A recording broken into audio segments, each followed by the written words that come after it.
하나님의 말씀 갈라디아서 6장 6절입니다. 갈라디아서 6장 6절부터 10절까지 오늘 보시겠습니다. 갈라디아서 6장 6절. 가르침을 받는 자는 말씀을 가르치는 자와 모든 좋은 것을 함께 하라.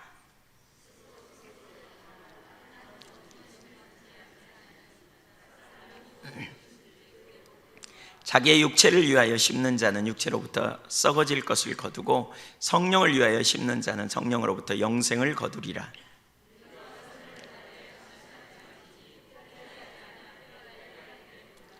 같이 그러므로 우리는 기회가 있는 대로 모든 이에게 착한 일을 하되 더욱 믿음의 가정들에게 할지니라. 아멘. 주님의 은혜가 함께 하시기를 축복합니다. 오늘 본문의 말씀을 중심으로 갈라디아 강의 21번째 시간입니다. 오늘 주제는 무엇으로 심든지 그대로 거두리라 라는 제목입니다. 무엇으로 심든지 그대로 거두게 될 것이다 라고 하는 말씀입니다. 가을이 되었습니다. 추수의 계절이죠. 풍요로운 들녘을 보게 돼요. 누렇게 익은 곡식을 보면 얼마나 풍요롭습니까? 밭에는 배추가 자라고 있고요, 그렇죠? 또 오래전에 심어놨던 콩이 노릇노릇 익어가고요, 그렇죠? 참 풍요의 계절인 걸 볼 수 있어요. 또 고구마를 조만간 또 캔 밭도 있고 또 고구마가 심겨져 있기도 하고 뭐 여러 가지. 그러나 우리가 그 결실을 보면서 이 결실이 우리 가운데 있기까지 그 전에 봄에 심지 않았더라면 이렇게 불가능하다는 것을 우리는 알게 되죠. 사실 오늘 말씀은 이 원리를 우리에게 가르쳐요. 심는 자는 거두게 된다라는 원리죠. 오늘 그 말씀을 통해서 하나님께서 우리에게 주시고자 하는 메시지를 우리가 하나씩 깨닫는 그런 시간이 되기를 원합니다. 크게 세 가지를 살펴볼 텐데요. 첫째, 변치 않는 분명한 법칙. 갈라디아서 6장 7절을 같이 한번 읽어볼까요? 시작. 스스로 속이지 말라. 하나님은 업신여김을 받지 아니하시나니 사람이 무엇으로 심든지 그대로 거두리라. 사람이 무엇으로 심든지 그대로 거둔다, 이 말씀을 하시면서 그 앞부분에 뭐라 그러냐면 스스로 속이지 말라. 이 말씀은 우리에게 지난주에도 우리가 읽었어요. 3절에서 만일 아무것도 되지 못하고 된 줄로 생각하면 스스로 속인다. 여기 속이지 말라 그랬어요. 스스로를 속인다는 말의 의미가 뭐예요? 그러니까 자기가 자기 자신을 속인다. 이 말은 속는다는 말이에요. 내가 뭘 몰라가지고 착각해가지고 속는다는 말이에요. 그러니까 이 말의 의미는 뭐냐면 착각하지 말라. 너희가 스스로 뭔가를 착각하기 때문에 잘못 생각함으로 너희가 너희 자신을 속이는 결과를 가져올 수 있다 그러죠. 지난주에도 우리가 살펴봤지만 우리 신앙이 뭔지를 왜곡되게 이해하면, 예를 들면 우리 신앙이 형식적인 것이다, 우리 어떤 형식을 잘 지키는 것이다 라고 이해하면 결과적으로 우리는 올바른 신앙을 가질 수 없다. 그러면서 형식만 잘 지키면 믿음 좋다 이렇게 착각하는 것일 수 있다라는 것이죠. 그래서 우리 믿음은 자칫하면 착각하는 자리에 설 수 있기 때문에 우리가 깨어 있어야 될 것을 가르쳐요. 그래서 스스로 속이지 말라 이렇게 말하고 있어요. 왜 착각할까요? 영적인 눈이 가리우면 보지 못해요. 그래서 우리가 스스로 속을 수 있어요. 그래서 우리가 영적인 분별력을 갖는 게 참 중요해요. 그리고요, 우리가 겸손하게 계속해서 주님께 더 알게 해달라고 구해야 돼요. 더 깨닫게 해달라고. 저 개인적으로도 주님 앞에 기도할 때 그런 감동을 참 많이 주세요. 네가 안다고 생각하는 걸 내리고 더 알기를 구해라. 더 알기를 구하는 자리로 나아가는 삶이 되어져야 돼요. 더 알기를 추구하는 삶으로 가야 돼요. 더 알기를 갈망해야 돼요. 그게 우리 가운데 참 필요해요.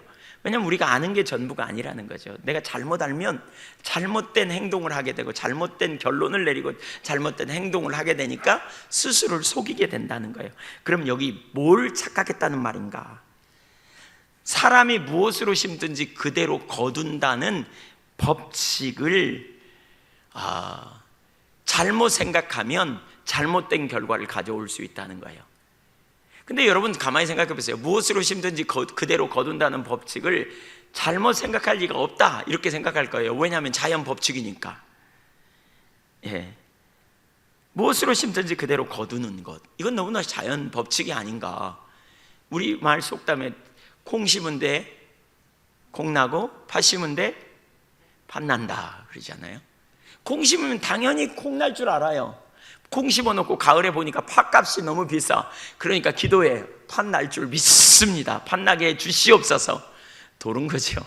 우리 다 웃을 일이에요. 예, 그것에 대해서 안 웃을 사람이 없어요.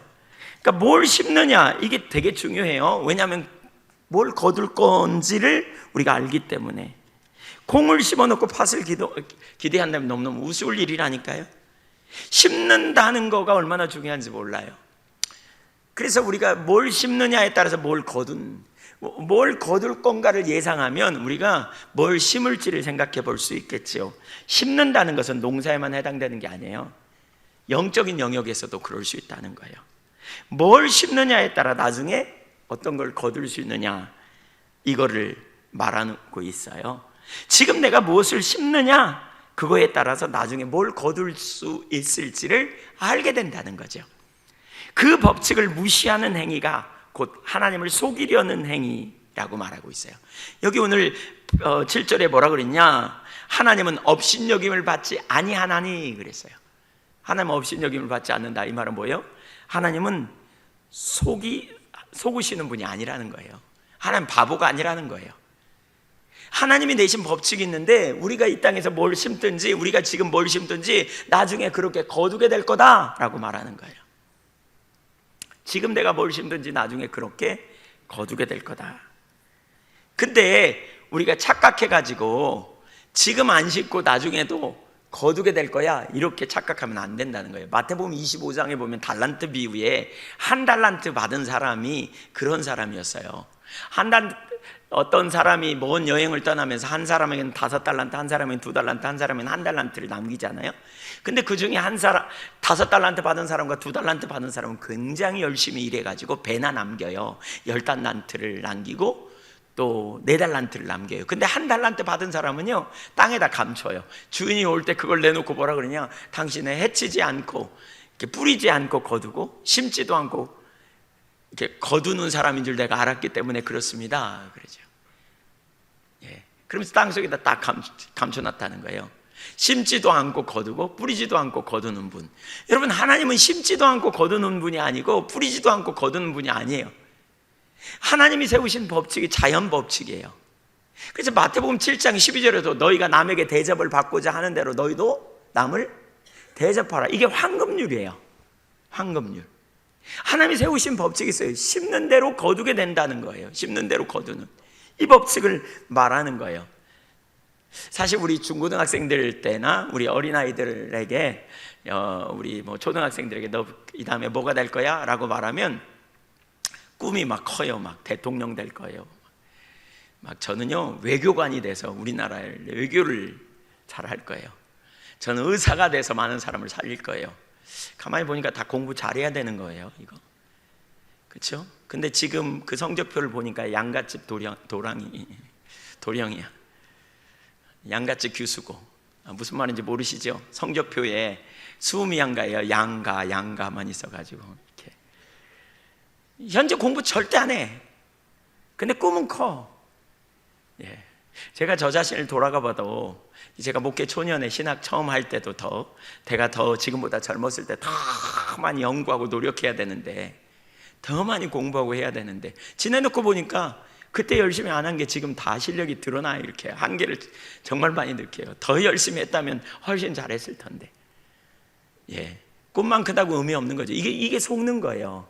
우리 여기 젊은이들 있죠, 청년들, 우리 학생들 크게 한번 따라서 할 필요가 있는데 스스로 속이지 말라. 이렇게 지금 심지 않아 놓고 나중에 뭐 거둘 거라고 착각하지 말라는 거예요.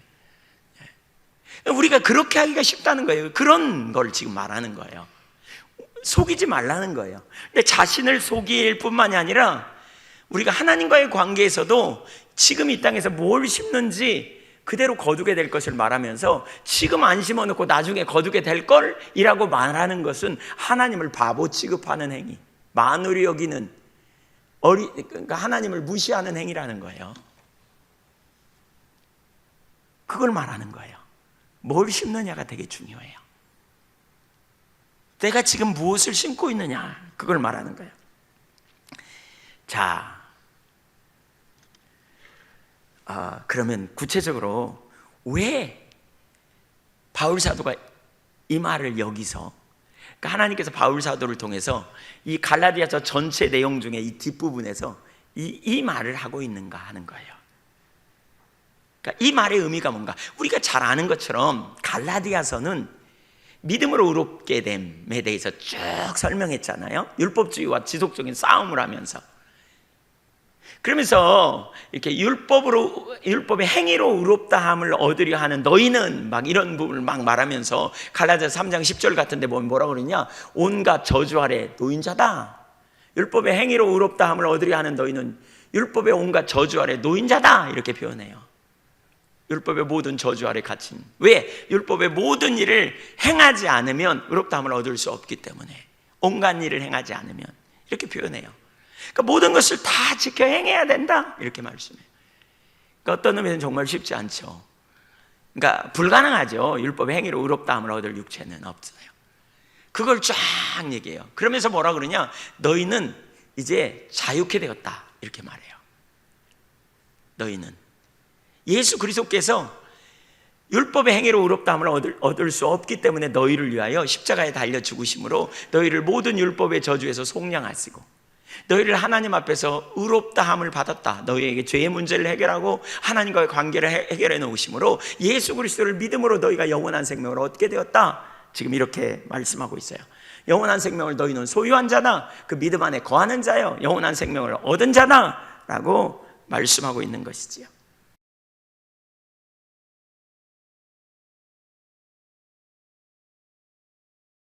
그래서 너희는 이제 자유함을 얻었다, 이렇게 갈라디아서 5장에 그래서 뭐라 그랬어요? 5장 1절에 그리스도께서 너희를 자유케 하려고 자유를 주셨으니 다시는 종의 멍에를 매지 말라, 이랬어요. 율법으로부터 자유케 됐어요. 근데 그런 자유를 쭉 얘기했거든요. 그러다가 5장 13절에 이걸 얘기해요. 5장 13절을 같이 한번 보실래요? 거기 이렇게 말씀해요. 보세요. 형제들아, 너희가 자유를 위하여 부르심을 입었으나 그러나 그 자유로 육체의 기회를 삼지 말고 오직 사랑으로 서로 종노릇하라. 그러니까 뭐라 그랬어요? 너희가 자유를 위하여 부르심을 입었다. 그런데 그 자유로 육체의 기회를 삼지 말라, 이렇게 말하고 있어요. 그러면서 그 자유를 받았으니까 너희가 사랑으로 종노릇하라. 자, 여기서 아주 중요한 두 가지를 우리가 기억해야 돼요. 우리 그리스도인은요, 양쪽 극단에 빠져서는 안 돼요. 이게 다 잘못된 거예요. 하나는 율법주의예요. 율법주의는 무조건 잘못된 거예요. 우리는 믿음으로 의롭게 된 자예요. 예수 믿고 구원받은 자예요. 아멘. 예. 예수 믿음으로 구원받은 자예요. 두 번째로, 우리는 구원받았기 때문에 자유다라고 말하면서 방종으로 가는 것을 경계해야 돼요. 이제 자유야, 그러니까 뭐 좀 죄도 지을 수도 있지, 뭐 더 이상 죄책감 가질 필요도 없어. 우리가 실수할 수도 있고 넘어질 수도 있고 실패할 수도 있어. 뭐 다 그럴 수도 있는 거지 뭐. 이렇게 말해서는 안 된다는 거예요. 우리는 그 자리에 서는 삶이 올바르지 않다는 거예요.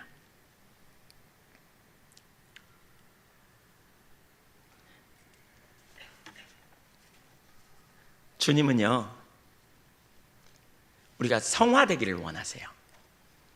구원에 대해서 학자들은 세 가지를 말해요. 그러니까 우리가 죄 가운데 있을 때 예수 그리스도를 믿음으로 죄의 문제가 해결됐잖아요. 그래서 예수 그리스도를 믿음으로 의롭다함을 얻어요. 예수님의 보혈의 공로로. 이걸 뭐라 그러냐? 칭의라고 해요. 의롭다하고 칭함을 받는다. 칭의. 그래서 우리는 예수 믿고 구원 받았다, 이렇게 말해요. 근데 두 번째로 빌립보서 2장 12절 13절에 보면 뭐라 그랬냐면, 너희가 두렵고 떨림으로 너희 안에 행하시는 이는 하나님이시니 너희가 두렵고 떨림으로 너희 구원을 이루라 그랬어요. 아니, 구원 받았는데 무슨 구원을 또 이루어 가는가? 이게 성화예요. 예수님께서 그렇게 말씀하죠. 마태복음 5장 48절에 하나님이 온전하니 너희도 온전하라 그랬어요. 그러니까 우리는 거룩한 삶을 그리스도 안에서 살아가도록 이렇게 초청받고 있어요. 하나님 우리가 거룩한 삶, 주님을 닮아가는 삶으로 빚어지기를 원하신다고요. 우리가 새롭게 되는 삶으로 빚어지는 자리로 나아가도록 우리를 인도해 가고 계시다고요. 점점 변화되는, 점점 새로워지는, 점점 온전케 되는 삶으로 우리를 이끌어 가시는 분이세요. 그래서 우리의 삶이 변화되고 온전케 되기를 주님은 원하시는 것이지요. 성화되는 삶. 이 땅에서 거룩게 되는 것이 하나님의 뜻이에요. 그 다음에 이제 세 번째는 영화의 삶. 영화, 우리가 육신을 벗는 날 우리가 하나님 나라에 가는 것, 이걸 영화의 삶. 그래서 구원 받았다, 받아가고 있다, 받을 것이다 이렇게 표현하거든요. 그러니까 우리가 은혜로 믿음으로 구원에 이르렀잖아요. 그런데 믿음이 있다면 삶이 성화의 자리로 가야 한다는 거죠. 그러니까 우리가 자칫하면 은혜, 당연히 우리는 은혜로 구원받았어요. 그리고 믿음으로 구원받았어요. 근데 은혜로 구원받고 믿음으로 구원받았으니까 더 이상 죄책감도 가질 것도 없고 회개할 필요도 없고 막 이렇게 가르치는, 이 이제 구원파가 그런 비슷하게 가르치거든요. 더 이상 회개할 필요도 없다 뭐 이런. 근데 그렇게 되어지기 때문에, 그렇게 가르치는 이해를 하면, 이러한 주님의 뜻을 이해하지 못하면 영적인 성숙이 안 돼요. 거룩한 주님의 제자로 살지 못해요. 그렇지 않아도 되는 것처럼 생각하기 때문에. 그러나 여러분, 분명한 하나님의 뜻은 우리가 그리스도의 제자로서 예수님을 닮아가는 삶을 살기를 원하신다는 거예요. 행위로 구원받는다는 말과 달라요, 여러분. 그러니까 야고보서를 우리가 지난번에 읽었잖아요. 거기 보면 뭐라 그랬어요? 마치 행위로 구원받는다는 것처럼 표현되어 있어요. 그러나 야고보서에서는 우리가 뭘 항상 전제했어요? 우리가 예수 그리스도를 믿는 믿음 안에서 우리가 믿음으로 산다면 나타나는 삶의 결과, 믿음으로 살아가는 사람의 열매가 야고보 같은, 야고보서에 나타난 그런 열매가 나타나는 것을 우리에게 보여주는 거지, 우리가 그리스도 안에 있는 믿음이 없이 그 삶을 사는 것은 불가능하다고요. 율법주의로는 율법을 가장 많이 말하면서도 불구하고 누구보다도 율법을 지킬 능력이 없어요. 율법주의에는. 어떻게 우리가 율법대로, 그러니까 어떻게 우리가 하나님의 말씀대로 살 수 있어요? 하나님 은혜로 살 수 있어요. 우리가 옛사람이 죽었잖아요. 예수 그리스도와 함께 십자가에 못 박혀 죽었다. 옛사람이 죽었다는 말은 뭐예요? 죄에 대해 죽었다는 말이에요. 죄의 세력이 우리 가운데 끊어졌단 말이에요. 그리고 우리는 누구에 대해 살았어요? 하나님께 대해 살았어요. 그 말을 오스왈드 챔버스는 산상수훈이라는 책에서 그렇게 표현했더라고요. 우리가 예수 믿고 구원받음으로 우리의 형질이 변했다. 그분은 그렇게 표현해요. 형질, 우리 바꿔 얘기하면 새 사람이 되었단 말입니다. 이 말은 우리가 예수 믿고 새로운 성향의 사람이 됐다는 거예요. 우리의 새로운 성향을 우리가 갖게 됐다는 거예요. 그래서 우리는 이 땅에서 이제 성령의 인도를 따라가고, 그리고 우리 안에 내주하시는 그리스도를 매 순간마다 믿음으로 바라보면서, 지난번 우리 2주 전에 설교하면서 그 부분을 살폈는데, 매 순간마다 내 안에 내주하시는 능력의 주님, 선한 의도를 가지고 나를 사랑하사 나를 위해 자기 몸을 버리신 하나님의 아들의 선한 의도를 바라보면서 주님을 신뢰할 때 그분이 능력으로 나를 붙들어 주시고 내 삶을 이끌어 가신다는 사실을 신뢰하고 나아가는 삶. 그때 우리 삶에 무슨 일이 벌어지냐? 열매 맺는 삶이 주어진다는 거예요. 우리의 성품이 변화되고요, 우리가 거룩한 삶을 살아갈 수 있고요, 능력 있는 삶을 살 수 있게 된다는 거예요. 산상수훈, 마태복음 5장, 6장, 7장 예수님의 가르치심 가운데 이것을 우리는 산상수훈이라고 말해요. 이 산상수훈의 내용을 보면 굉장히 강력해요. 그 내용을 보면 어떤데, 그 말씀대로 누가 살아? 막 이런 생각이 들어요. 뭐라 그랬어요? 왼밤을 치고 오른밤 돌려대라, 겉옷달라 그러면 속옷까지 줘라. 그렇죠? 막 이렇게 말해요. 예. 마음으로 음욕을 품은 자마다 간음한 자다, 마음으로 형제를 미워한 자마다 살인한 자다, 막 이렇게 동기까지 다루는. 와, 이걸 보면, 그래서 어떤 사람은 이 말씀을 읽으면서 이건 우리 그리스도인이 살라고 주신 말씀이 아니야, 이렇게 치부해요. 그러나 그렇지 않아요, 여러분. 왜냐하면 이건 예수님이 제자들에게 주신 말씀이었어요. 그러니까 마태복음 구조를 가만히 생각해 보면, 이렇게 보면 제 말을 잘 들으시면 이해하실 거예요. 마태복음 4장 17절에 이렇게 예수님께서 공생애를 시작하시면서 회개하라 천국이 가까이 왔다 이렇게 공생애를 시작해요. 그 다음에 18절부터 22절까지 보면 제자를 불러요. 베드로, 안드레, 야고보, 요한. 그리고는 23절, 24절에 보면 예수님께서 예수님의 사역이 뭔지를 가르쳐요. 회당에서 가르치시되 천국 복음, 하나님 나라의 복음을 증거하시고 그 다음에 각종 질병과 육신의 연약함을 치유하셨더라 이렇게 말하고 있어요. 그러니까 예수님의 사역이 4장 22절과 23절에 뭐라 그러냐, 천국 복음을 증거하시고 치유 사역을 하셨다는 거예요. 그리고는 이제 5장 1절부터 뭘 가르쳐요? 5장, 6장, 7장에서 산상수훈이죠. 이게 천국 복음의 내용을 쫙 가르쳐요. 하나님 나라 백성이 어떻게 살아야 하는가 이걸 가르쳐요. 그리고는 8장 1절부터 9장 34절까지 어떻게 치유를 행하셨는가를 쫙 알게 하세요. 8장 1절부터 9장 34절까지는 뭘요? 치유를 가르쳐요. 그리고는 9장 35절에 뭘 말하느냐, 4장 23절에서 말하는 것처럼 천국 복음을 가르치시고, 회당에서 가르치시되 천국 복음을 가르치시고 각종 병과 약한 것을 고치시더라. 그리고는 이제 10장 1절에서 12명의 제자를 파송해요. 이렇게 가르치신 다음에 뭘 가르치셨다고요? 천국 복음에 대해서 가르치시고 뭘요? 또 치유를 가르치셨다고요. 그렇게 하셨다고요. 그리고는 10장 7절에 보니까 뭐라고 하느냐, 제자들이 가서 할 사역에 대해서 천국 복음을 전파하고 각종 병과 약한 것을 고치라 그러면서 거저 받았으니 너희가 거저 주어라 이렇게 말해요. 거저 받았으니 너희가 거저 줘라 이렇게. 예. 그래서 천국 복음을 더 이렇게. 그리고는 훗날 나중에 예수님께서 그럽니다. 마태복음 28장 19절 이하에 모든 족속으로 너희는 가서 제자를 삼아 아버지와 아들과 성령의 이름을 세례를 주고 내가 너희에게 분부한 모든 것을 가르쳐 지키게 하라. 그러니까 제자들이 생각할 때 예수님이 가르친 게 마태복음의 핵심 내용이 뭐냐? 여기에요. 마태복음 5장, 6장, 7장, 8장, 9장. 천국 복음을 부지런히 살도록 가르치고 하나님 나라 백성의 삶이 뭔지 가르치고 그대로 지키게 하고 그 다음에 치유 사역을 감당하라는 거예요. 그러니까 그런 의미에서 보면 산상수훈은 우리가 살아야 될, 예수님의 제자들이 살아야 될 삶의 모범이에요. 우리가 그렇게 살아야 될 삶의 기준이에요. 주님은 우리가 궁극적으로 예수님의 제자로서 산상수훈의 삶이 우리가 살아야 될 삶인 것을 기억해야 돼요. 아멘. 어떻게 살아요? 내 자원과 내 능력으로요? 아니요. 그렇게 살 수 있는 사람이 아무도 없었어요. 십자가에서 우리는 뭐 했어요? 항복했어요. 우리 안에 해답이 없어요. 오라 나는 공고한 사람이로다 이 사망의 몸에서 내 안에 해답이 없다, 내 안에 도저히 소망이 없다, 그래서 난 죽을 수밖에 없다. 그때 눈을 떼어 보았더니 거기에 그리스도 십자가가 보인 거죠. 우리 안에 해답이 없기 때문에 하나님의 아들이 오셨어요. 그래서 우리는 그리스도의 공로로 의롭게 된 자라고요. 우리가 이 삶을 살 수 있는 능력이 우리 안에 있지 않아요. 내 노력이나 내 열심으로가 아니에요. 그러면 어떻게 살아요? 그런 나로 하여금 그 삶을 나로 살 수 있도록 내가 그리스도를 믿음으로 새로운 피조물이 되었어요. 새로운 형질을 내가 갖게 됐단 말이에요. 새로운 형상을 내가 갖게 됐어요. 새 사람이 되었어요. 그래서 자꾸 내 안에 뭐예요? 성령께서 깨닫게 해주시는 거예요. 나를 인도해 가시는 거예요. 어제 우리 이승경 성도님 그런 표현을 하시더라고요. 전에는 내가 참 인색하고 참 나누는 거 못했는데 이상하게 나누라고, 나눠야 된다는 마음이 자꾸 와가지고 이렇게 나누는 일을 요즘 참 많이 이렇게 하게 된다고. 내가 전에는 안 그런 사람이었다고 이렇게.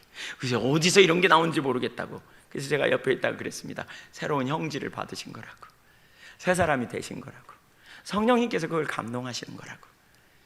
그래서 우리가 할 일은 뭐냐? 순종부지라는 거예요. 순종. 그래서 그런 상황에 순종하는 거예요. 따라가는 거예요. 주님이 우리에게 인도하시는 게 적극적으로 거룩한 뜻을 따라 순종하고 그리스도를 바라볼 때 우리의 삶이 그렇게 빚어지고 그렇게 새로워지고 그렇게 온전케 되는 자리로 나아가게 되는 것을 가르치고 있는 것이죠. 무엇을 심든지 그대로 거둔다. 우리는 한쪽 극단에 빠지면 안 돼요. 자유를 얻었어. 너무너무 신나죠? 근데 그 자유는 지난주에도 나눈 것처럼 자기를 제한하여 주님의 뜻이 이루어지고 주님의 나라가 넓혀지기 위해 스스로를 제한하는, 그래서 우리가 서로 종이 되는 이런 자리로 적극적으로 나아가는 그런 제한이라는 거죠. 그런 자리로 우리가 가야 돼요. 우리 모두가 그렇게 되기를 소원합니다. 율법주의를 경계하십시오.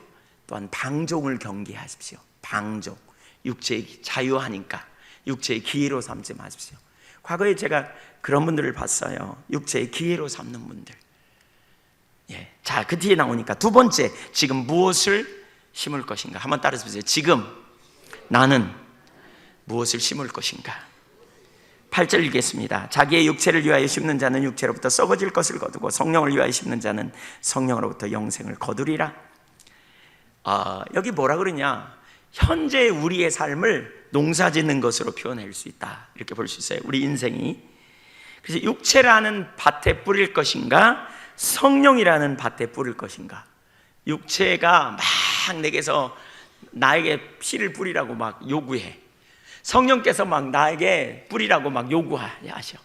내가 매 순간마다 선택하는 거예요. 성령께 뿌릴 것인가, 육체에 뿌릴 것인가. 지금 선택하라는 거예요. 지금 우린 선택해야 된다는 거예요.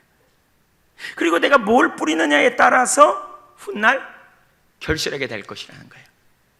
이 말은 육체의 욕망을 충족시키는 삶을 살 것인지, 아니면 성령의 인도하심에 동의하여 성령을 따라 살 것인지, 성령과 발을 맞추며 살아야 할 것인지 지금 선택해야 된다는 거예요.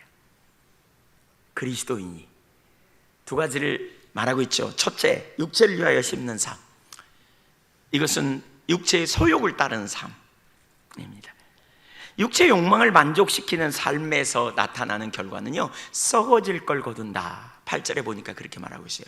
육체를 위하여 심는 자는 육체로부터 썩어질 것을 거두고. 이 썩어졌다는 말은 부패거든요. 고구마를 심었는데 파봤더니 다 썩어버렸어. 그럼 거두는 거예요? 못 거두는 거예요? 못 거두는 거예요. 근데 왜 여기 거둔다 그랬을까요? 이 말은 뭐냐? 육체의 욕망을 따라 살아가는 삶은 허망한 결과를 거두게 된다는 말이에요. 나중에 허망한 결과를 거두게 될 것이다. 육체의 욕망을 만족시키는 삶, 거기에는 허망만 남는다. 하나님의 심판, 징계, 내놓을 게 아무것도 없는 그 허무한 인생, 결론이 거기밖에 안 남는다는 거예요. 에베소서 2장 1절부터 3절은 이 부분을 말하고 있는데, 그는 허물과 죄로 죽었던 너희를 살리셨도다. 그때의 너희는 그 가운데서 행하여 이 세상 풍조를 따르고 공중의 권세 잡은 자를 따랐으니 곧 지금 불순종의 아들들 가운데서 역사하는 영이라.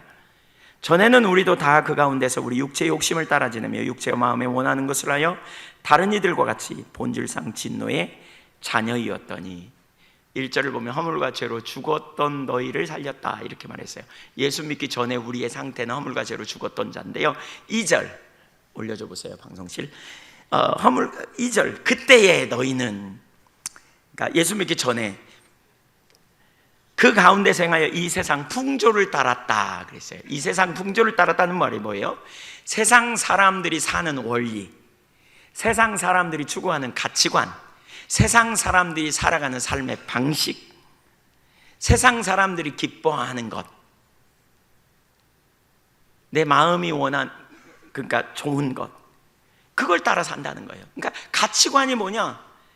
우리의 가치관, 하나님 나라라면 이 땅의 사람들의 가치관은 뭐냐? 육신이에요. 그러니까 돈, 물질, 명예, 여기에 우리의 전부를 걸어요. 여기에 전부를 거는 거예요. 예수 믿는다고 하면서도 여기에 전부를 걸어. 그냥 돈 조금 걸리면 그냥 교회고 뭐고 그냥. 하나님 앞에 헌신하는 거 그냥 대단히 심각하게 생각해요. 절대 안 하려고 그래요. 주님 따라하는 거 절대로 안 하려고 그래요.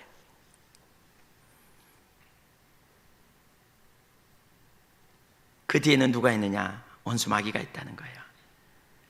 결국 그 삶을 3절에 이렇게 표현하고 있어요. 3절을 다시 올려주세요. 전에는 우리도 다 그 가운데서 우리 육체의 욕심을 따라 지내며 육체와 마음에 원하는 것을 하여 다른 이들과 같이 본질상 진노의 자녀였더니. 얼마나 여기 리얼하게 표현해요. 그러니까 예수 믿지 않는 자의 삶, 이거 전에는 우리도 그랬어요. 그러니까 예수를 만난 자는 이렇게 살아서는 안 된다는 걸 말하는 거고요. 그런 자의 삶이 뭐냐? 육체의 욕심을 따라 살아요. 본능을 따라 산다는 거예요. 육체의 욕심, 육체가 끄는 대로 가는 거예요. 인간의 본능이 끄는 대로요. 육체와 마음의 원하는 대로, 마음이 원하는 대로 끌려가는 거예요. 내 마음이 생각되고 있는 대로. 얼마나 이 표현이 적나라해요. 그러니까 육체와 마음에 원하는 것을 하는, 원하는 대로 사는. 그리고 그 결론은 뭐라고요? 하나님의 진노의 자녀였다. 여러분, 우리나라 연예인 중에 한 명, 제가 더 말하면 누군지 금방 알기 때문에 말하진 않겠습니다. 꽤 유명한 사람이에요. 미국에 신학교를 갔어요. 그래가지고 신학을 다니다가요, 신앙을 다 팔아먹었어. 믿음 없는 사람이 신학교 가면 신앙 팔아먹기 딱 좋습니다. 왜냐하면 학문적으로 다루기 때문에. 어떤 데는 그냥 학문으로 보여버리기 쉬워요.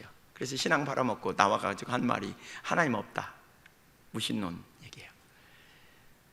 그러면서 그때 이후로 그 사람의 삶이 나와서 무슨 얘기하면 꼭 연회했던 얘기를 해요. 연회했던, 텔레비나 이런 데 나와서 하면 꼭 연회했던 얘기. 그러면서 뭐라 그러냐? 하나님 없으니까 즐겨라, 인생을 즐기며 살아, 이런 식이에요. 영국의 무신론자들이 어느 날 그 버스에다가 광고를 냈대요. 근데 거기다가 이렇게 써놨대요. 하나님은 없다, 그러니까 인생을 네 마음대로 즐겨라, 그렇게 썼대요. 여러분, 하나님이 없다고 여겨지는 순간 인간은 본능을 따라가요. 자기 육체 욕심, 마음과 원하는 것을 해요. 여러분, 그분이 쓴 자서전, 제가 직접 읽어보진 않았어요. 근데 어떤 분이 읽고 얘기하더라고요.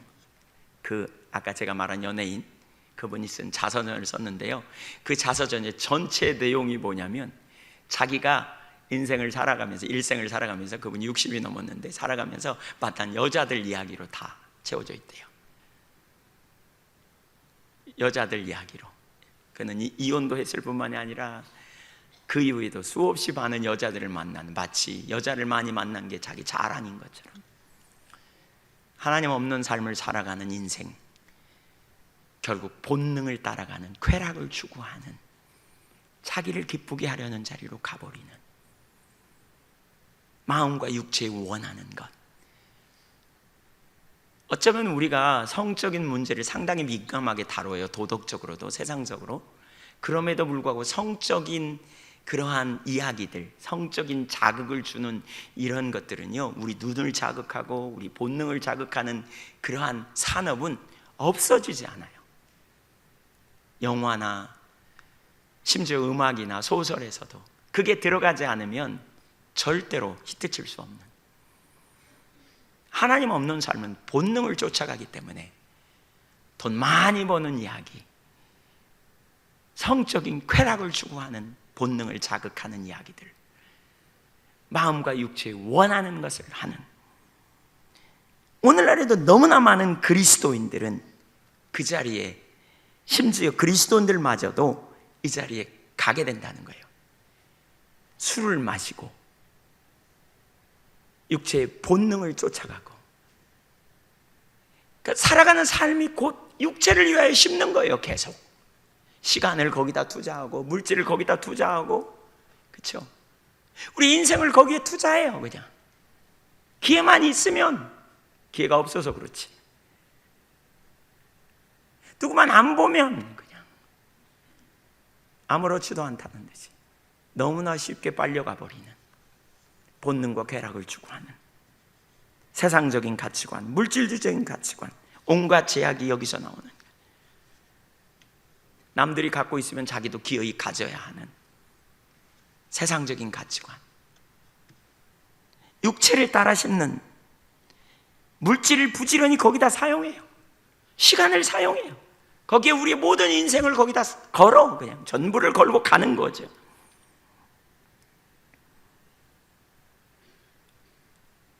그 결과는 뭐냐? 허망한 결과를 가져온다는 거예요. 썩어질 걸 거둔다는 거예요. 우리 5장 16절 이하에 보면 뭐예요? 육체의 소욕을 쫓아가면 나타난 열매, 거기 쭉 얘기하잖아요. 그렇죠?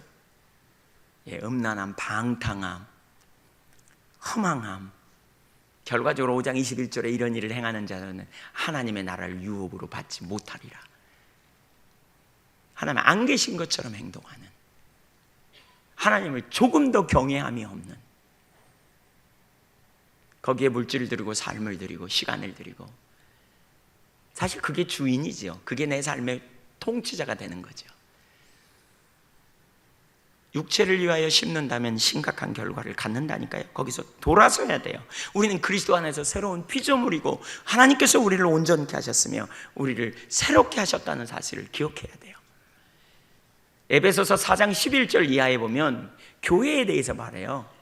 그러니까 4장 11절에 오중직분에 대해서 말하면서 교회에 이러한 오중직분을 세운 것은 성도를 온전케 하고 봉사일을 하게 하며 그리스도의 장성한 분량에까지 자라게 하려 하심이라. 16절까지 연락하고 상합하여 온전하게 되게 하려고 이렇게 쭉 얘기하다가 17절 이하에서 뭐라 그러느냐, 그러므로 내가 이것을 말하며 주 안에서 증거하노니 이제부터 너희는 이방인이 그 마음에 허망한 것으로 행한같이 행하지 말라. 이방인처럼 살지 말라. 그들의 총명이 어두워지고 그들 가운데 있는 무지함과 그들의 마음이 굳어짐으로 말미암아 하나님의 생명에서 떠나 있는 자들이다. 하나님을 전혀 인식 못하니까, 그들이 무지하니까, 눈이 가리워지니까, 분별력이 없으니까, 마지막에 어떻게 될지 모르니까 그렇게 살아간다. 그러면서 4장 19절 그들은 감각 없는 자가 되었다. 바람을 피우면서도, 아내를 속이고 바람을 피우고 남편을 속이고 바람을 피우면서도 조금도 양심의 일말의 가책도 없이 그냥, 왜요? 익어진 돼지고기처럼, 돼지고기 익어놓은 거, 고기 익은 거 삶은 거 찔러야 아프다 그래요? 조금도 이 감각 없는 무감각 되어버렸다는 거예요. 이게 이방인의 삶이라는 거예요. 이게 주님 모르는 자의 상태. 그래서 모든 더러운 것을 욕심으로 행한다는 거죠.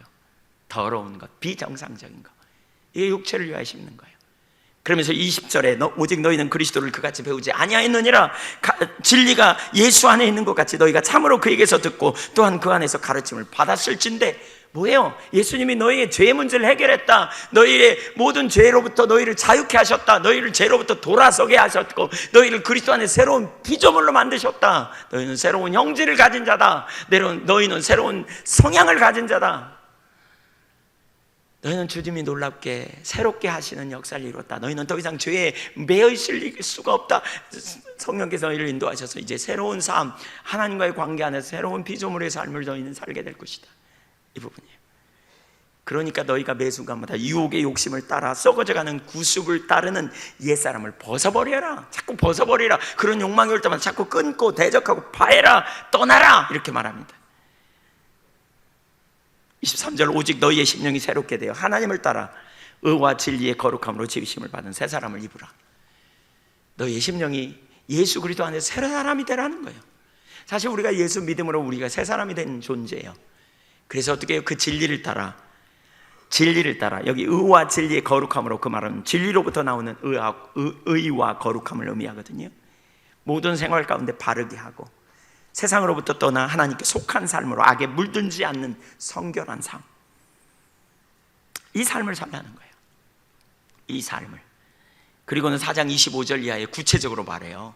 예를 들면 교회 공동체 안에서 4가지를 말하는데요. 거짓을 버리라. 지체들 간에 거짓 버리지 말라. 그러면서 각각 그 이웃과 더불어 참된 것을 말하라. 이는 우리가 서로 지체가 됨이라. 몸된 지체이다. 그러니까 교회 지체들 간에 거짓말로 하지 마라. 구체적으로 26절에 분을 내어도 죄를 짓지 말라. 성질 내도 죄를 짓는 자리까지는 가지 말라. 순간 화가 나도 그것을 죄 짓는 자리까지 가지 말라. 그것 갖고 그냥 행동을 하든지 욕을 퍼붓든지 하지 말라는 거예요. 그리고 하루에를 넘기기 전에 끝내라. 왜냐하면 마귀가 틈을 탈까 하노라. 27절에 보면 마귀가 틈을 탈까 한다 그랬어요. 이게 뭐냐? 새 사람의 모습이에요. 새 사람. 구체적으로 말하는 거예요. 28절 도둑질하는 자는 다시 도둑질하지 말고 돌이켜 가난한 자에게 구제할 수 있도록 자기 손으로 수고하여 선한 일을 해라. 구제해라. 선한 일을 해라. 수고해서. 29절 무릇 더러운 말은 너희 입 밖에도 내지 말라. 여기 더러운 말이 뭐예요? 음란한 말, 우상숭배하는 말, 험담하는 말, 남 뒤에서 후욕하는 말, 입 밖에도 내지 말라. 오직 덕을 세우는 데 소용되는 대로 선한 말을 하여 듣는 자들에게 은혜를 끼치게 하라. 그러면서 4장 30절 이렇게 말합니다. 보세요. 너무너무 중요한, 같이 읽죠. 시작. 하나님의 성령을 근심하게 하지 말라. 그 안에서 너희가 구속의 날까지 인치심을 받았느니라. 여기 보세요. 우리는 이미 예수 믿었다면 우리가 구속의 날까지 우리는 하나님 거라고 도장 찍었다는, 인치심은 도장 찍었다는 말이에요. 그래서 성령님이 우리 안에 와 계셔요. 뭘? 우리가 하나님 나라에 이르기까지 우리를 지키려고. 근데 우리가 계속 하나님 안 기뻐하는 술 먹고, 우리가 또 자꾸 성적인 그런 부분에 우리의 관심이 팔려가고, 여러분 술 한두 잔 할 수 있어요. 저는 있다고 봐요. 상황에 따라서. 그러나 그걸 육체의 기회로 삼지 말라. 그러니까 즐기는, 반복적으로 몽땅 먹고, 예수님도 술 마셨어? 이러면서. 또 제 이 설교를 듣고 또 목사님도 술 한잔 하는 거 괜찮다 그래서 이러시면 큰일 납니다. 그러면 꼭 이 구절을 갖다 드리세요. 육체의 기회로 삼지 말고. 이렇게.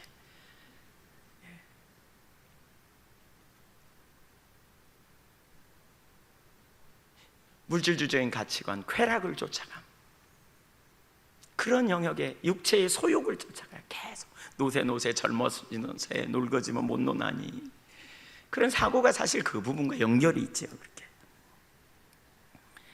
그런 노래 하다가 나중에 결론은 뭐냐? 너는 상행선, 나는 하행선, 갈 길이 달랐다. 이렇게. 유행가에도 복음이 있더라고요. 제가 보니까. 제가 전에 있던 교회에서 이렇게 보면 막 이런 노래, 노세 젊어서는 막 이런 노래 하다가 꼭 이제 그 마지막 부르는 노래가 꼭 이거예요. 희한하게. 제가 수요일날 저녁에 같은데 잔치하면, 마을 잔치하면 되게 시끄럽거든요. 막 예배를 못 드릴 만큼. 그러면 이제 종을 크게, 왜 시골에서는 차인배를 울리잖아요, 치면서 가만히 쳐다보고 있어. 아이고 끝나야 될 텐데. 그러고 쳐다보면 마지막에 부르는 노래가 되게 그거예요. 너는 상행선, 나는 하행선, 갈 길이 달랐다. 근데 그때쯤 종치니까 교회 성도님들이 성경책 가지고 이렇게 와요. 근데 교회가 높이 있거든요. 그래가지고 너는 상행선, 나는 하행선. 그래서 복음가에도, 그 유행가에도 복음이 있구나. 제가 이렇게 하나님의 성령을 근심하게 하지 말라. 근심하게 해서는 안 된다는 거예요. 우리 안에 계신 성령, 성령님 기뻐하시는 삶이 뭔지, 성령과 동행하는 삶이 우리 그리스도의 신앙인데, 육체를 위하여 심으면 안 된다는 거예요. 두 번째, 성령을 위하여 심는 삶이 있어요. 성령과 동행하는 삶을 의미해요. 성령과 동행하는 삶을 사는 사람, 성령의 인도하심을 따라 사는 삶, 이런 열매를 맺는 사람은 영생을 추수하게 된다는 거예요. 영생. 이것은 곧 하나님의 유업을 누리는 삶, 이 땅에서 주님과 동행하는 삶을 사는 사람, 그뿐만 아니라 영원한 하나님 나라를 소유하는 사람, 하나님 통치 가운데 들어가는 사람을 의미해요. 성령을 위하여 심는 삶은 성령과 동행하는, 갈라디아서 5장 25절에서 이 말은 우리가 이미 2주 전에 살펴봤기 때문에 구체적으로 여러 가지를 살펴봤죠. 근데 한마디로 말하면 뭐예요? 삶의 모든 정황에서, 모든 상황에서, 모든 문제를 만날 때마다 성령님께 동의하며 순종하고 따라가는 거예요. 구체적으로 한번 따라주세요. 모든 상황에서 하나님의 뜻을 우리에게 보이시는 성령님께 주도권을 드려 순종한다. 그래서 진리에 동의하는 삶, 제가 그 부분은 여러 번 나눴잖아요. 계속 순종하고 나가는 거예요. 주님의 뜻이라고 여겨질 때, 어떨 때는 여러분 개인적으로 어떤 때는 하나님의 뜻이 뭔지 잘 모르겠으면 물어보세요. 여러분보다 영적으로 성숙된 사람에게 가서 내가 사실 지금 이런 상황이 있는데 이럴 때 어떻게 해야 될지 모르겠다고, 그러면 옆에서는 금방 알게 해줄 거예요. 대부분의 경우는. 왜냐하면 자신의 문제는 잘 몰라도 남의 일은 금방 어떻게 해야 될지 알거든요. 하나님 관점으로 금방 봐서. 그러니까 남에게 물어보세요. 그래서 성령님은요, 지체를 통해서도 우리에게 주님의 음성을 듣게 하세요. 공동체를 통해서도. 그래서 소그룹 같은 데서 그런 얘기를 나누는 거예요. 그때 들어요. 또 환경을 통해서 하나님의 음성을 듣는 거죠. 그럴 때 하나님 뜻이 뭔지를 우리가 분별하고 나아가는 게 얼마나 중요한지 몰라요. 그 뜻을 알게 될 때마다 우리 가운데 필요한 한 가지가 있는데, 그건 즉각적인 순종이에요. 따라주세요. 즉각적인 순종. 근데 이 순종이 어려워요. 왜냐하면 갈등이 있어요. 왜냐하면 그동안 그렇게 안 살았기 때문이에요. 그동안 살았어야지. 그러니까 안 살았어요. 그러니까 쉽지 않아요. 그러나 우리가 기억할 것은 우리는 죄에 대해 죽었고 하나님께 대해 산 자예요. 우리는 새로운 피조물이 되었다고요. 우리는 새 사람이 되었다고요. 그리고 우리는 하나님께 대해 살았기 때문에 하나님께서 우리를 그렇게 우리가 작정하고 돌이킬 때 우리에게 은혜를 부어주신다고요. 그분이 우리에게 능력을 부어주세요. 그러니까 우리가 믿음의 주요 온전케 하시는 예수를 믿음으로 계속 바라보며 그분을 쫓아가는 자리에 서는 거예요. 믿음으로 계속 주님을 신뢰하고 따라가는 거예요. 감정에 빠져있지 말고 욕심에 빠져있지 말고 진리에 동의하며 원스텝하며 주님께 동의를 드리며 믿음으로 계속해서 주님을 부지런히 실제로 쫓아가는 자리에 나아가는 삶. 아멘. 오스왈드 챔버스의 산상수훈이라는 책을 어제 읽었는데, 이렇게 우리 독서 토론회에서, 그러니까 거기에서 이렇게 중요한 얘기를 해요. 그 오스왈드 챔버스가 무슨 얘기를 하냐면 습관이 중요하다고 말해요. 습관. 그러니까 하나님은 우리의 성향을 형질을 바꾸셨다 이렇게 표현하면서, 그래서 우리가 성령의 인도하심을 따라 순종하면 그것이 우리의 습관이 된다. 그러니까 습관이 생기면 거침없이 그 다음에는 행동하게 된다. 관건은 습관을 들이는 것이다 라고 표현해요. 그러니까 무슨 얘기예요? 우리가 주님을 자꾸 따라가면, 진리에 자꾸 따라가면 처음에는 어렵지만 따라가다 보면 그것이 나중에 우리에게 습관으로 형성된다는 거예요. 그러면 성령님을 쫓아가는 게 하나도 안 어려워. 너무 쉬워. 그렇게 사는 게 당연해. 그렇게 안 하는 게 이상해. 육체의 속을 따라가는 게 이상해. 당연히 그럴 줄 알고 당연히 그렇게 간다는 거죠. 그래서 지속적으로 가는, 이걸 저식으로 표현하면 진리에 동의하는 삶을 얘기하는 거예요. 예, 로마서 6장 16절에 영적인 원리가 있다 그랬죠. 우리가 무엇에게 순종하든지 순종하는 자의 종이 된다. 영적 권위가 있다. 그래서 내가 그 죄에게 권위를 내주면 우리가 죄의 종이 된다. 죄가 우리 삶에 권위를 갖기 때문에 거절하기가 어렵다 그랬어요. 그러나 우리가 또 감정에 우리가 계속 내주면 감정의 종로 노릇해요.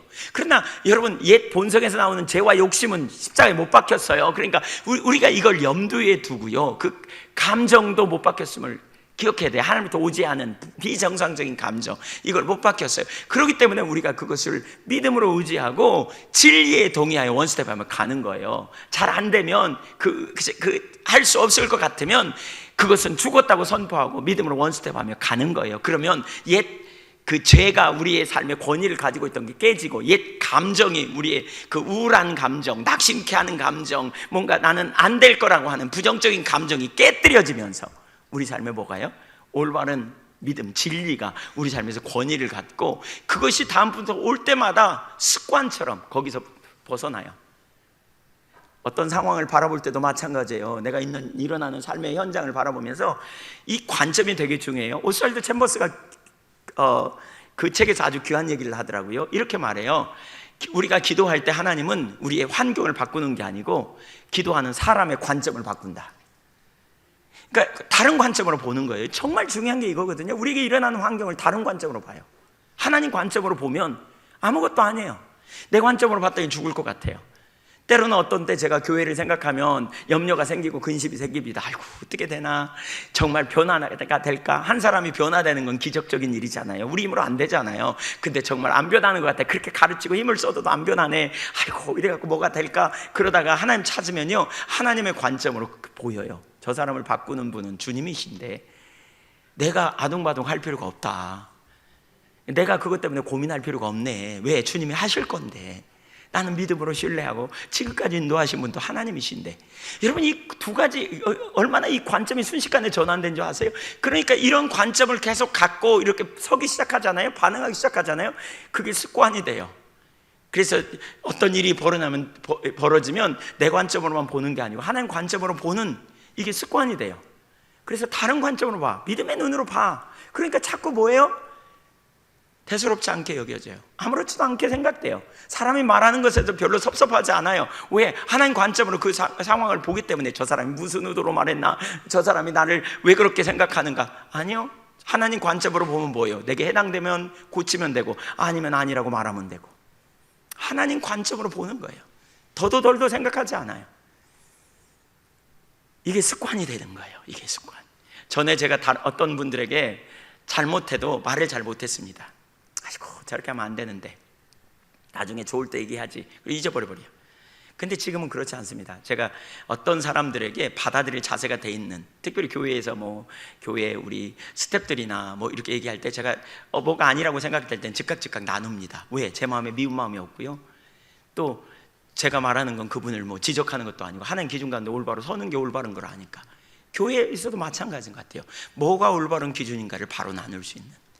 근데 지금 그렇게 말하면 저 사람이 시험 들까 뭐 이런, 하나도 안 그래요. 그런 생각이 안 들어요. 왜요?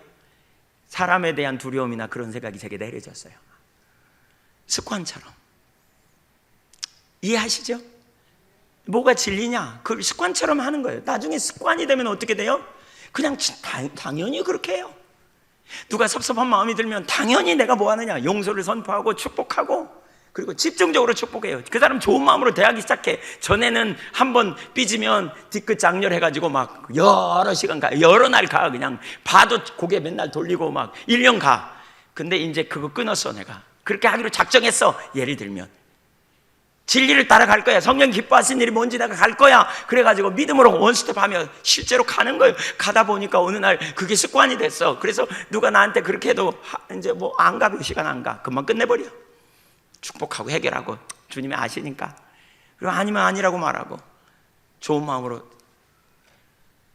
뒤끝이 어디 가버렸어. 그렇게 우리 삶이 습관처럼 바뀌어야 된다는 거죠. 아멘. 감정의 문제도 마찬가지고요.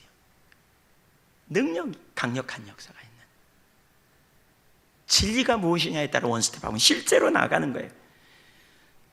우리는 하나님께 대해 살았다니까요. 주님이 우리가 주님께 대해 살았다는 말은 주님이 우리를 무관심하게 내버려 두는 분이 아니에요. 그분의 자녀예요. 나를 사랑하사 나를 위하여 당신의 아들을 십자가에, 그 열정이 너무 커가지고, 그 예수님께서, 그 성자께서 아버지의 열정이 너무, 그 사랑의 열정이 크고, 그 성자도 우리를 너무 사랑하셔서 나를 내버려 둘 수가 없어서 그냥 본인이 나 밀쳐내고 십자가에 달려 죽으셔갖고 우리의 죄를 건져냈을 만큼 열정이 있으신 분이라니까요. 근데 우리가 선하게 온전케 살려고 하는데, 하나님 인도하심을 따라 하나님 기쁘시게 하는 삶을 살고 우리가 온전케 살려고 하는데 내버려 두시겠냐는 거예요. 순식간에 우리를 도우시고 우리에게 능력으로 함께 하시고 우리를 붙들어 주실 걸 믿음으로 신뢰하십시오. 절대로 혼자가 아니에요. 절대로 내버려 두지 않는다니까요. 더 나아가 한 부분을 좀 더 살펴보려고 합니다. 성령의 일은, 우리가 성령께 성령을 위하여 심는다 그랬잖아요. 그러니까 성령께 동의하는 삶을 계속 살아가는 거예요. 그래서 지난번 갈라디아서 5장 25절을 설명할 때는, 살펴볼 때는 뭐 죄책감의 문제나 우리가 욕심의 문제나 감정의 문제나 이런 부분을 살폈어요. 그러면 오늘은 조금 다른 측면에서 성령의 일이 뭐냐, 성령의 일, 그러니까 성령을 위하여 심는 것은 성령의 일에 우리의 삶을 헌신하는 거거든요. 그럼 성령의 일이 뭐냐, 세 가지를 볼 수 있는데요. 첫째는 그리스도께, 하나님께 헌신하는 것, 이것이 성령의 일이에요. 두 번째로는 교회에 헌신하는 것이 성령의 일이에요. 세 번째로는 세상에서 역사하시는 하나님의 일에 헌신하는 것이 성령의 일이에요. 그러니까 우리가 뭘 심느냐, 바로 이 성령님의 일에 헌신하는 것이 성령을 위하여 심는 일이에요. 구체적으로 살펴보면, 첫째, 그리스도께, 하나님께 헌신하는 것이 성령의 일이다. 고린도전서 12장 3절, 그러므로 내가 너희에게 알리노니 하나님의 영으로 말하는 자는 누구든지 예수를 저주할 자라 하지 아니하시고, 또 성령으로 아니하고는 누구든지 예수를 주시라 할 수 없느니라. 여기 성령으로 아지하고는 아무도 예수를 주라고 할 수 없어요. 성령께서 알게 해주셔야 예수님이 우리의 그리스도가 됐음을 알게 된다는 거예요. 성령님은 그리스도를 소개해요, 우리에게. 왜요? 그리스도를 믿도록, 그리스도를 의지하도록, 그리스도를 사랑하도록, 그리스도를 신뢰하며, 그리스도가 우리의 유일한 주와 지혜와 거룩함과 의로움과 구속함이 되시도록 이끄시는. 에베소서 2장 18절을 보세요.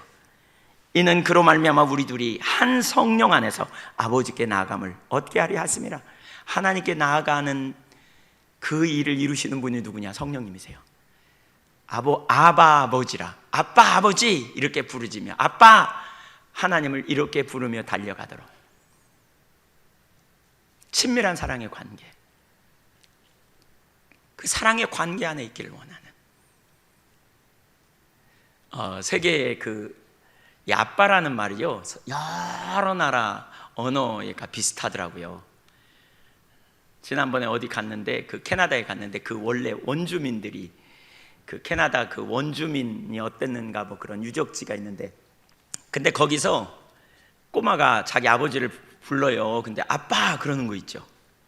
깜짝 놀라고 쳐다봤더니 그게 아버지를 부르는 말이 우리랑 똑같아요. 아빠예요.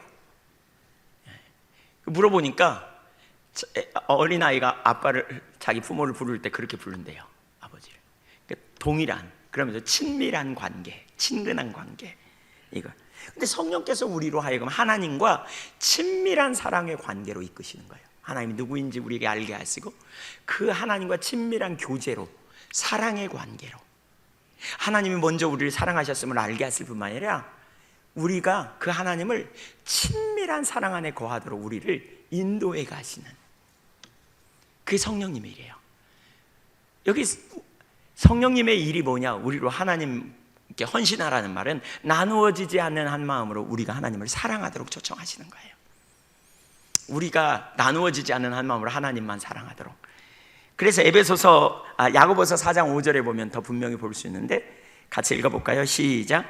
너희는 하나님이 우리 속에 거하게 하신 성령이 시기하기까지 사모한다 하신 말씀을 헛된 줄로 생각하느냐? 성령님이, 우리 안에 계신 성령님이 우리를 시기하시기까지 사모한다, 질투하신다는 거예요. 왜 질투해요? 우리의 마음이 하나님께 헌신되지 않고 하나님을 사랑하는 게 아니라 나누어져서 자꾸 옆으로 가니까 질투하신다는 거예요. 우리 안에서 우리가 하나님께 헌신되기를 원해요.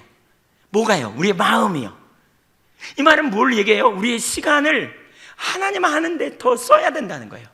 하나님과 친밀한 사랑의 교제 안에 더 나아가기를 원하신다는 거예요.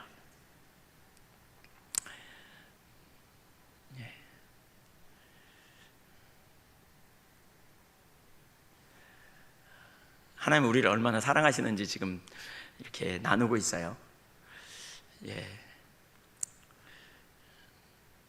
그리고 친밀한 사랑의 교제를 누리자고 초청하는, 이게 성령의 일이에요. 그러니까 우리가 성령을 위하여 심는 일 가운데 하나는 뭐냐? 우리의 시간을 구별하여 하나님과 정기적인 시간을 갖기를 원해야 돼요. 그래서 말씀을 읽고요, 그렇죠? 주님 찾는 자리에 서고요. 이번 주간에 우리 교회적으로 주님 찾는 일을 지속적으로 하면서 하나님이 정말 많은 은혜를 부으시는 것 같아요. 정말 많은 은혜들을 이렇게 부어주시고 계시는 것 같아요. 지속적으로 우리가 주님 찾고 구할 때 주님께서 주님만 하실 놀라운 일들을 우리 가운데 더 부어주시고 이끄시는 역사들을 보게 되는,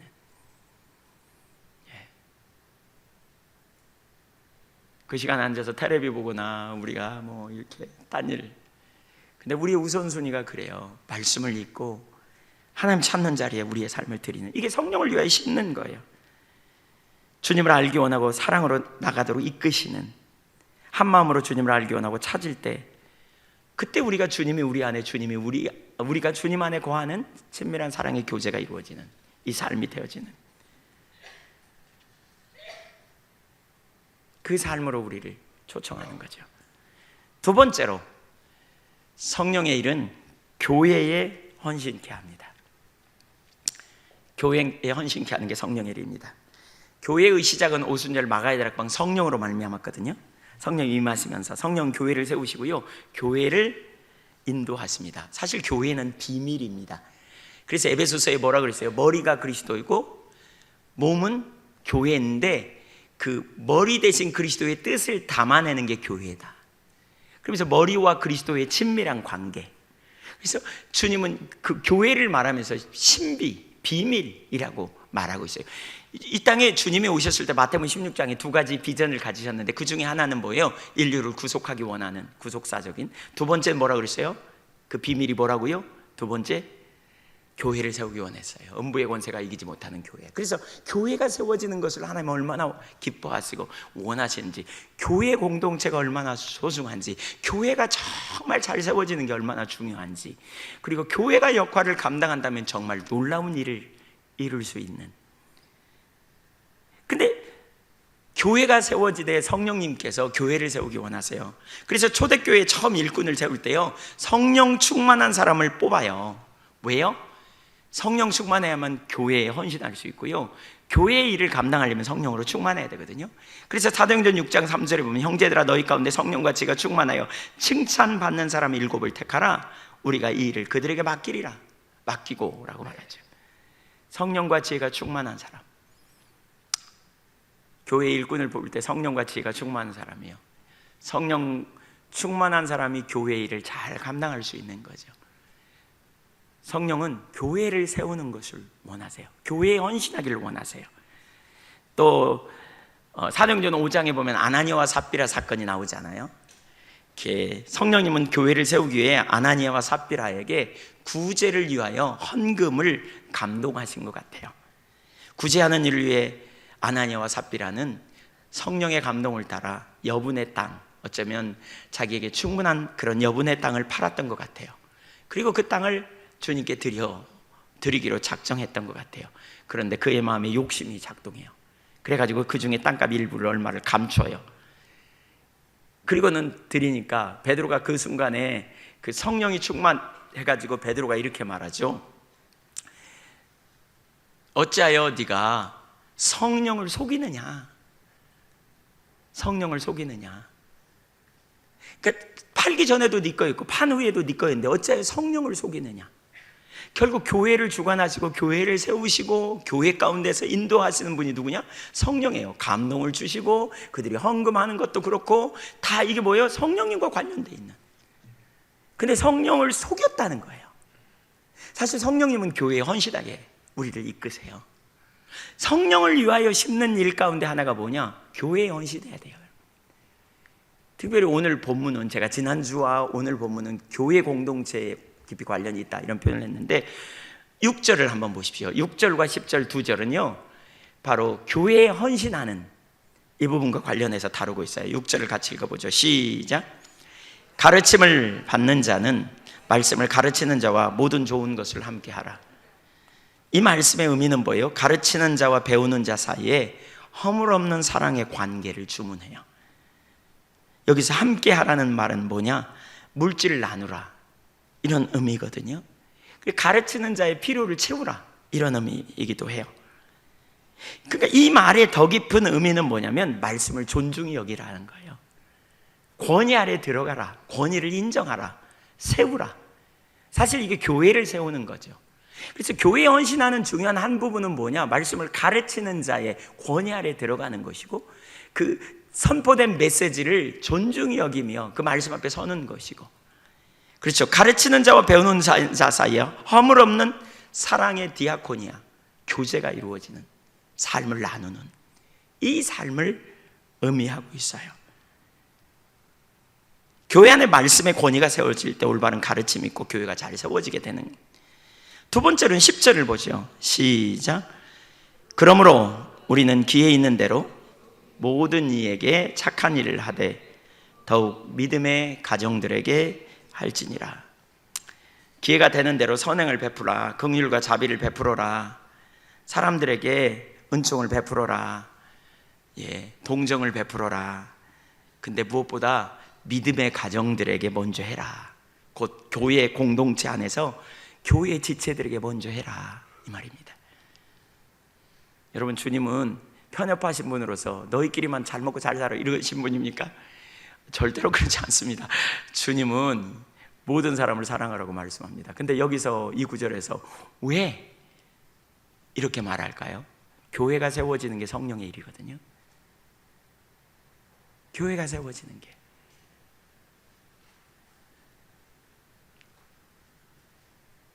그래서 뭐예요? 약한 자를 돌보라는 거예요. 어려움 당하는 자를 돌보라는 거예요. 문제 있는 자를 돌보라는 거예요. 이웃을 먼저 돌보라는 거예요. 가까운, 그러니까 교회 안의 지체. 그래서 지난주에 그랬잖아요. 너희가 서로 짐을 지라. 교회 공동체가 서로 짐을 지는, 우리 오이코스 리더나 또 선교회장들은 잘 나오는 사람 끼리끼리만 친해질 게 절대로 아니에요. 여러분, 교회 공동체는 절대로 끼리끼리 친해지면 안 돼요. 친한 사람들끼리. 안 친한 사람은 끼릴 수가 없어. 절대로 그러면 안 돼요. 제일 먼저 누구를 돌아봐야 되냐? 잘 못 나오는 사람, 관계에 어려움이 있는 사람, 상처가 많은 사람, 궁핍한 사람, 교회에 잘 못 나오는 사람, 모임에 잘 못 끼는 사람, 그래서 외로운 사람, 혼자 있는 사람, 가난한 사람, 상대편의 입장에서 배려해주고 섬기는 일. 내가 저 사람 하나 주면 저 사람도 나 하나 줄 테니까, 이런 게 아니에요. 구제나 나눔이. 내가 저 사람한테 하면 저 사람이 나를 알아보고 그 다음에 나한테 인사도 잘하고, 자기 명예를 생각하는 정치가들이 하는 것처럼 표로 연결되는 뭔가 이런, 그게 전혀 아니에요. 그게 전혀 아니에요.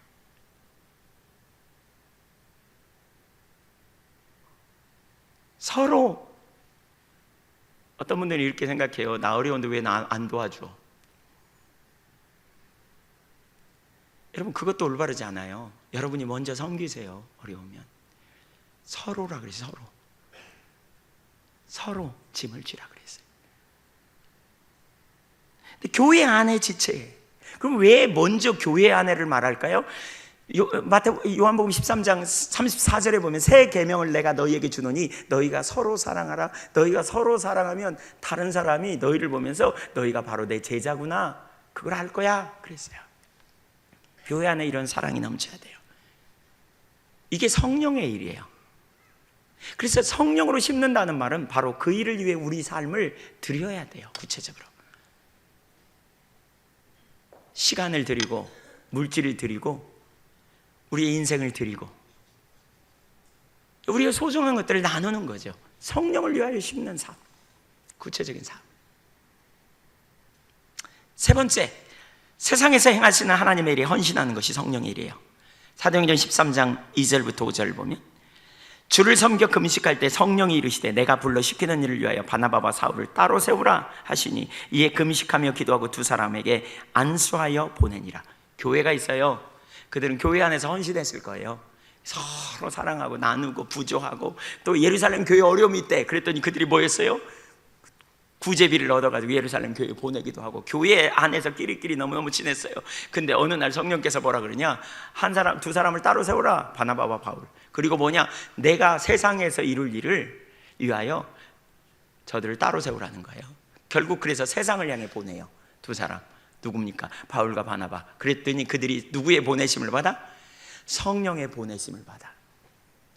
하나님께서 예한교회를 세우시고 머리 대신 그리스도께서 몸된 우리를 통해 하나님 나라를 넓히기 위해 세상을 향해 나가게 하세요. 이웃을 향해 나가게 하세요. 섬기게 하세요. 그래서 다른 사람을 돕기도 하고, 복음을 전하는 일을 하기도 하고, 선교지에 사람을 파송하기도 하고, 또 어떤 그 공부하지 못하는 아이들을 모아서 공부할 수 있도록 돕기도 하고, 뭔가 소외된 어르신들을 잘 섬기는 일도 하고, 세상에서 그리스도의 향기를 드러내고 복음을 증거하는 이런 수많은 일들을 주님이 계획하고 계시다고 저는 믿습니다.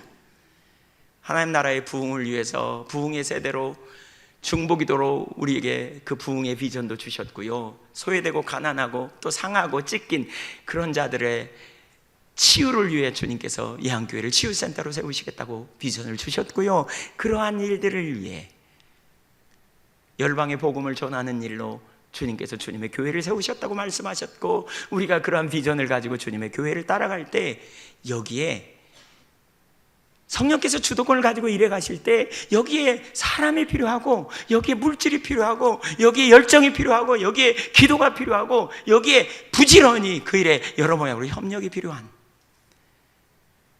우리가 그 일을 보며 심는 거예요. 때로는 물질을 심고, 때로는 시간을 심고, 때로는 내 자녀가 헌신한다 그러니까 기꺼이 헌신하도록 자녀를 심고 뭘 위해? 성령을 위해 시간을 드리고 삶을 드리고 열정을 드리고 우리의 전부를 드리고 나가는 거예요. 부지런히. 그렇게 될 때 하나님 나라가 넓어지고 하나님 뜻이 이루어지는 이런 역사가 나타나겠죠. 제가 가끔 이런 얘기를 들어요. 요즘 대청소하는데 목사님, 우리 교회 성도님들이 점점 더 못 나오는 것 같아, 안 나오는 것 같아요. 신앙이 퇴보되는 거 아니에요? 근데 제가 볼 때 그렇지 않아요. 어떤 때는 제가 헌금 광고 같은 거 안 하잖아요. 근데 필요할 때는 해요. 어떤 영역에 하나님 일해갈 수 있고 행할 수 있는 역사가 보이면 제가 하고요, 또 나눠요. 근데 그러면 헌금 광고 몇 번 안 해도 나름대로 필요한 만큼 채우시는 것 같더라고요. 그러니까 무슨 얘기예요? 이분 저분이 주님의 일에 힘써 동참하려고 하는 분들 있어요. 물론 전혀 못 그러는 분도 있지만, 그러니까 알아줘서 그런 것도 아니고 뭔가 그래서도 아니고 주님 보고 그냥 심는 거죠. 그렇게 가는 사람도 있어요. 근데 그런 부분은 하는데, 예를 들면 청소나 뭐 이런 부분은 조금 뒤로 물러나고 한 발 뒤로 물러나고 주춤거리고. 근데 제가 볼 때는 아직 안 그러지만 반드시 그 과정으로 갈 거다, 제가 그렇게 나눕니다. 주님의 일이니까요. 심는다는 말의 의미가 뭔지 우리가 기억해야 돼요. 우리는 하나님께 헌신하고요, 교회에 헌신하고요, 주님의 일에 우리의 일을 헌신하는 것, 이게 성령을 위하여 심는 겁니다. 그리고 그런 자에게 하나님께서 영생으로 거둘 거라고 말하고 있는 거죠. 물론 그 영생은 우리가 구원이지만 그런 역사를 이렇게 심을 때 하나님께서 행하시는 놀라운 열매들을 우리가 보게 될 거라는 거죠. 야, 하나님이 이렇게 놀라운 역사를 이루시는구나. 와, 하나님 말씀하신 대로 이루시는 분이구나. 정말 하나님 신실하신 분이구나. 개인적으로 하나님을 더 깊이 알게 될 거고, 하나님의 역사를 보게 될 거고, 능력의 역사들을 체험하게 되겠죠. 그런 모든 은혜가 저와 여러분에게 넘치게 되기를 간절히 소원합니다. 세 번째, 마지막입니다. 간단하게 살펴보고 마치겠습니다. 반드시 기억해야 될 하나님의 약속. 9절을 보겠습니다. 같이 읽겠습니다. 크게 한번 같이 읽죠. 다 같이 시작. 우리가 선을 행하되 낙심하지 말지니 피곤하지 아니하면 때가 이름에 거두리라. 낙심하지 말라고 권면해요. 여기 지금 그들은, 갈라디아 교회는 갈라디아 3장 3절을 보니까 성령으로 시작했다 육체로 마치려느냐 이렇게 표현하고 있거든요. 그러니까 성령으로 시작했다가 육체로 마치려는 자를 돌아가려고 하고 있어요. 왜 육체로 마치려는 자를 돌아가려고 할까요? 뭔가 낙심하고요, 그러고 있는 것 같아요. 그래서 바울 사도를 통해 권면하는 거죠.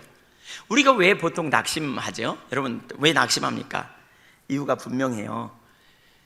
주님의 인도하심을 따른다고 생각하고 또 주님을 찾고 나름대로 주님의 뜻이라고 생각하고 나아가는데 속히 결실이 없기 때문에, 어떤 때는 속히 우리 삶이 변하지 않아. 지난번에 한 번 그렇게 깨달아갖고 했는데 그 다음에 또 하려고 그랬더니 또 안 돼. 그래서 또 실패해. 왜? 습관이 안 됐기 때문에. 그러니까 해봐도 안 되네 뭐 이런. 우리가 주님께 헌신했어. 그리고 주님을 찾았어요, 열심히.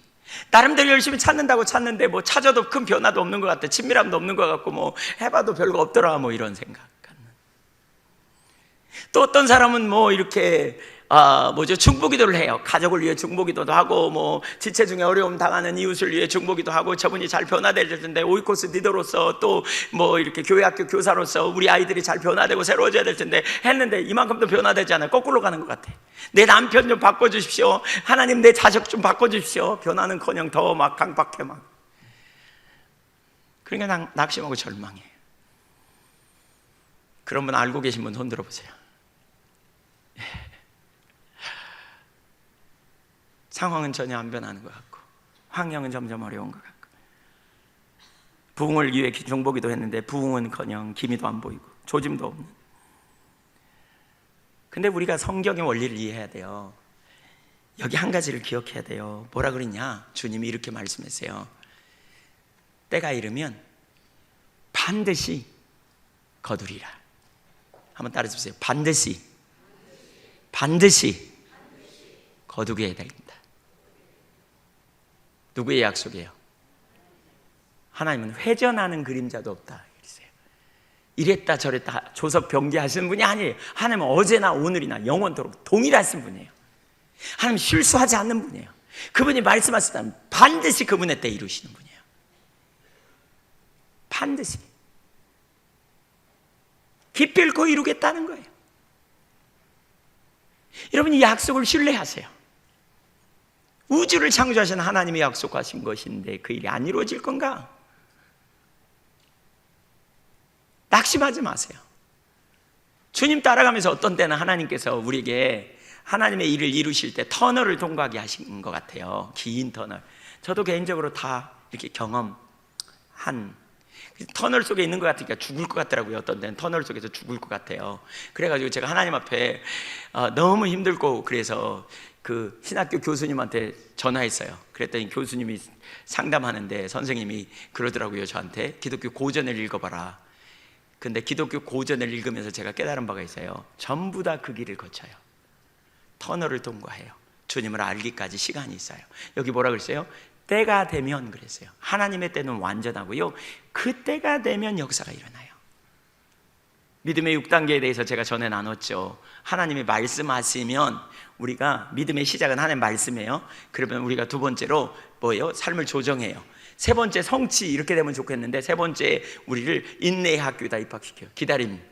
네 번째는 고난의 학교에다 입학시켜요. 막 주변 환경이 뭐 너 그렇게 하면 뭐가 된다 그러더니 하나도 안 된다 막 그러면서 일어나기 시작해. 다섯 번째 단계는 막다른 골목, 사면 초과의 단계까지 이르러요.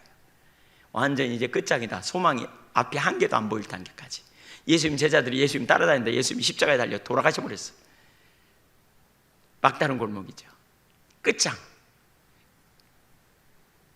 이스라엘 백성들이 출애굽했는데 홍해 앞에 딱 와가지고 적군이 쫓아와. 완전히 절망인 상황. 그 과정 중에 있을 수 있음을 기억해야 돼요. 근데 우리가 이때 기억할 것은 절대로 낙심하거나 좌절해서는 안 된다는 거죠. 기억하세요. 터널은 끝이 있어요. 터널은 끝이 있다니까요. 아멘. 낙심하지 마세요. 절망하지 마세요. 좌절하지 마세요. 선을 행하되 성령을 위하여 심되 하나님의 때가 되면 반드시 거두게 될 거예요. 반드시. 그래서 우리는 낙심할 일이 아니에요. 하나님 때는 완전하다니까요. 그분이 그분의 때에 거두게 하신다고요. 내 때가 아니에요. 하나님의 때예요. 우리가 조급한 이유는 왜 그래요? 내 때예요. 대개 낙심은 왜 그러느냐? 조급하기 때문에 그래요. 조급하기 때문에. 근데 염두에 둬야 돼. 이것도 훈련이 필요해요. 그래서 한번 하나님의 다루심을 경험하면 습관이 돼. 이제 조급함이 좀 내려지고 습관이 돼. 하나님 때에 하시리라. 이렇게. 하나님 때에 이래 가시리라. 이렇게. 아직 때가 안 돼서 그래. 그런 거죠. 아직 아니와 아직 안 돼와 안 돼는 달라요. 안 돼라고 주님 말씀하시지 않으셨어요. 아직 아니야 라고 말씀하시는 거죠. 우리는 그 음성을 듣는다면 믿음으로 신뢰하고 낙심하지 말고 계속해서 인내하며 계속해서 우리가 주님께 동의하고 믿음으로 반응하며 쫓아가는 그런 믿음의 종들이 되어야 돼요. 때를 얻든지 못 얻든지 우리 모두가 그렇게 갈 수 있기를 간절히 소원합니다. 하나님께서 하나님의 놀라운 역사를 우리 가운데 더 보여주시기 원하고요, 우리가 주님을 쫓아가는데 더 어떻게 더 성숙되고 자라갈 수 있을지 우리가 생각하고 믿음으로 나가면 좋겠어요. 한번 따라서 하십시오. 성령을 위하여 심겠습니다. 주여 낙심치 않겠습니다. 기도하겠습니다.